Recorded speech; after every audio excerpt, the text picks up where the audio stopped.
The Great J will not be defeated might just be the best anime of 2021. ぜひこのドレジにお任せください。 I haven't watched all releases of that year, but from the titles I've seen, this one stood out to me to be the most interesting and well made. The show is a slice of life, with the Great J as the clumsy female protagonist.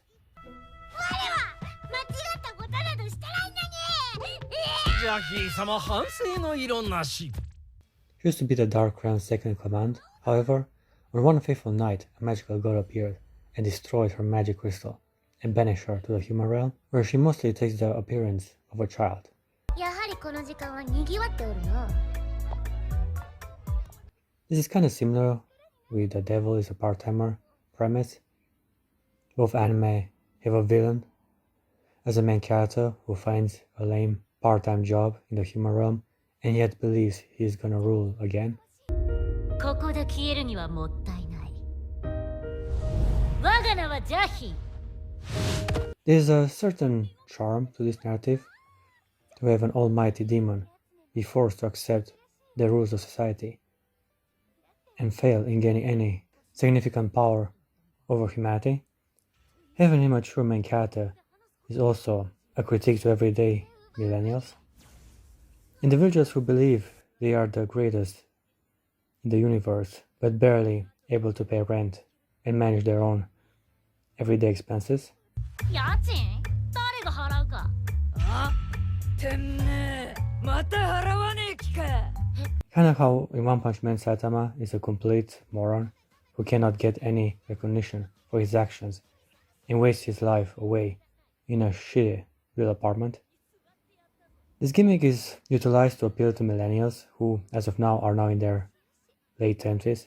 Anime is evolving and trying to appeal to an older audience, either by having an older character be reborn in another fantasy world as a younger, better-looking individual,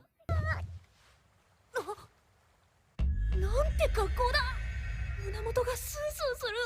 namely isekai, or by simply making the main character a clumsy, naive idiot who somehow manages to come on top, no matter how much other more qualified individuals are struggling for their lives. The Grey Jay is a perfect example of the naivety we have come to expect from new anime. 我自身店を開けばこき使われるぜ。売上金も独り占めじゃ。 I really appreciate how Jahy is often in her childish form. It symbolizes her inaptitude to adapt to society and lack of experience and maturity while interacting with others. The story tells us how the second in command of the Dark Realm is denied from her previous power and has her childish form to maintain her mana. The whole show is about her weird interaction with her former comrades もうずっと昔のこと。 and now new acquaintances she makes to support her existence in the human realm. This is one of the instances where I actually binge watched the whole show. This anime is incredible. From the well-timed comedic moments to the nicely developed and interesting characters, it's fun to see the pitiful struggle of a once great all-powerful ruler being forced to serve and collaborate with everyday humans.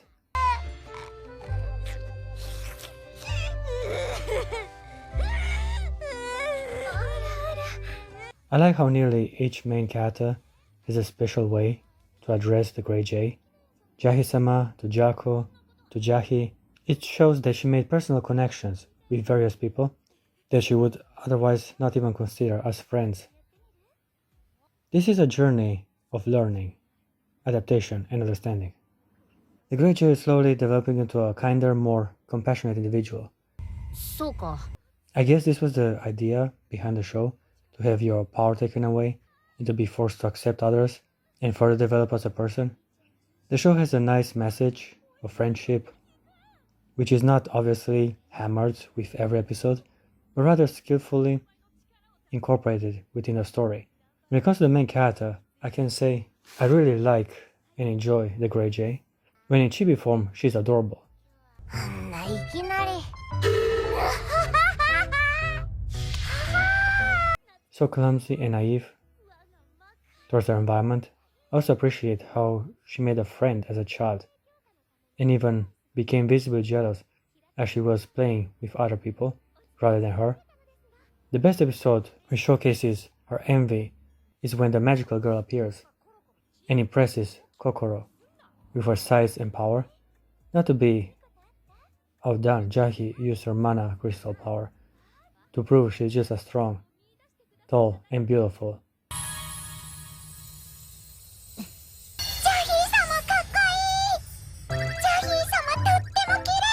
I like Kokoro. She's fun and cheerful, which also brings the best in what Jahy has to offer. While in her real form, Jahy is tall, sexy, provocative, and dominant. She's a true beauty, despite her darker skin tone. I prefer tall, slender, white brunette girls. Therefore, I needed to adjust to her skin tone. However, considering all the succulent dark elves in hentai, I came to also accept and appreciate darker tone hotties. Whenever there's a new fantasy eroge out there, I always snipe for the dark skin elf with white hair. Back on track. そうじゃろ我はかっこよくて綺麗で素敵なんじゃ Jahy is smoking hot in her revealing outfit, with her long black boots and skimpy bra to cover her modest but still bouncy boobs. I also like she has horns in her hair, kinda like Wolverine, to make her look like a devil. As a side note, I think it's kind of funny whenever Jahy is depressed and thinks about dying, even her skeleton has horns to represent that it's not just her hair, but she actually has bones there. Let's get the secondary characters out of the way. Her boss is a welcoming, nice, busty lady who sounds like a MILF.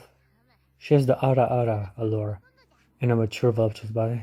ひーちゃんは気づいてないかもしれないけど、ひーちゃんがたくさん笑うようになったのはきっと。She's fair to Jahy and even helps her on many tight spots. Wink. I mean, there's no Yuri in this anime, sadly. But we have a kinky, submissive demon girl to play with Jahy in her adult form.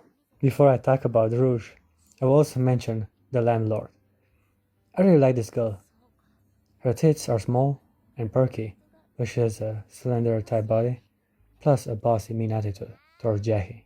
The landlord is relentless in her pursuit to get her money, and no matter how Jahy fights her, she always seems to come on top. いい度胸だな。どうぞお納めください。Rouge used to be Jahy's trusted servant in the Dark Realm. Here in the human realm, she immediately roses to power and is now the CEO of a company. Astonishing Jahy as she only works as a waitress. I like how loyal and submissive Rouge is. The best moments of the show are with Jahy is punishing her for whatever reason, and Rouge enjoying it to the fullest.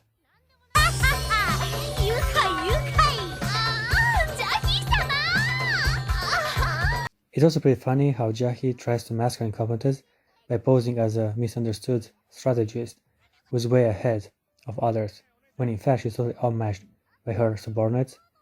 Let's talk about the magical girl Kyoko. This could have been the best character from the series if not for Saruna. Kyoko starts as an antagonist who can rival Jahy's power. Thankfully for our protagonist, the magical girl is a clumsy individual, and she is mostly preoccupied with saving other people.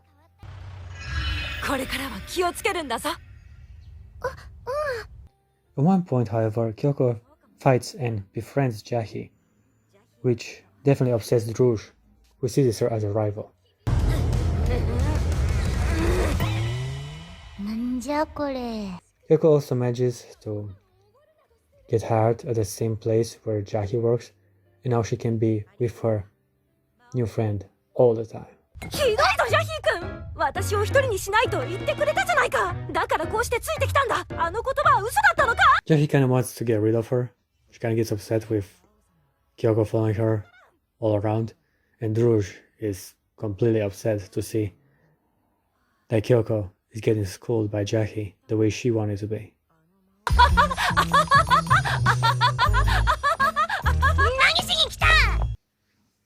Saruva is my favorite girl from the show. She wants to take the second in command place in the demon realm from Jahy. 僕が魔界を復興すれば僕こそが真の魔界の支配者だ She is so damn adorable, of how naive and childish she behaves. I like her military uniform and the determination she has, while also being prudish and insecure of her abilities. The end of the anime also kind of feels like the ending of a character arc for Saruva. She has fun and dances in revealing outfits to prove once and for all what a petite, slender, busty body she has. そうじゃあ姫僕の憩いのままで奪うつもりか Okay. I give the grade J will not be defeated a 9 out of 10. I love this anime. It is the best slice of life show I've ever watched.